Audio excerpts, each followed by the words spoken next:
vote of the hour. You've been voting for which tune we kick it off with in your thousands.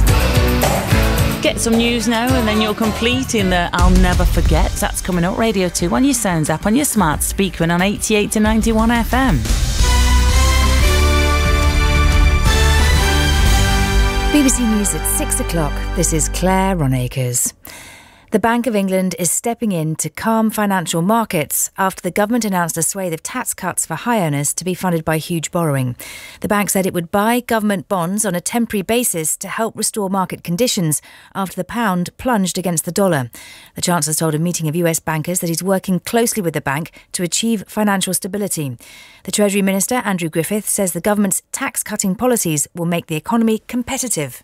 What we politicians are responsible for is making the economic decisions that will drive continued growth. And you know that one of the things that's bedeviled our economy is our inability to reach that top 2.5% rate of growth. It's happened in the past. It happened before the 2008 financial crisis. We can get back to that, but we're only going to do so with the programme of supply-side reform that was embedded in the growth plan. Opposition parties are demanding Parliament be recalled and the mini-budget abandoned. Speaking to the BBC, the Labour leader Sir Keir Starmer said a failure to do so would cause further damage. You've got these tax breaks, tax cuts for those really very rich people, and price hikes, mortgage worries, now pension worries for millions of working people. And we need to recall Parliament. The government needs to abandon this budget before any more damage is done. A BBC Panorama investigation has uncovered what's been described as a toxic culture at one of the UK's largest mental health hospitals. The Edenfield Centre near Manchester says it's suspended a member of staff. A West Mercia police officer has been cleared of assaulting the ex-footballer Dalian Atkinson before his death in Telford in 2016.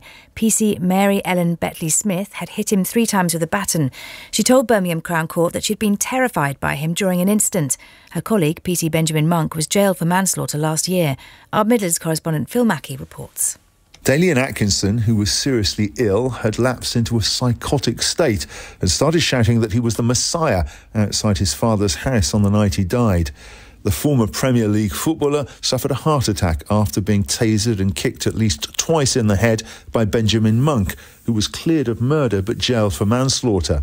That jury failed to reach a verdict on assault charges against PC Betley-Smith, which led to a retrial. The 32-year-old told the court that she'd been shaking like a leaf and had acted lawfully when she used her baton as a last resort. The Danish and Swedish authorities have formally announced investigations into the explosions and leaks in 2 major Russian pipelines. Nord Stream 1 and 2, which carry supplies under the Baltic Sea, are not currently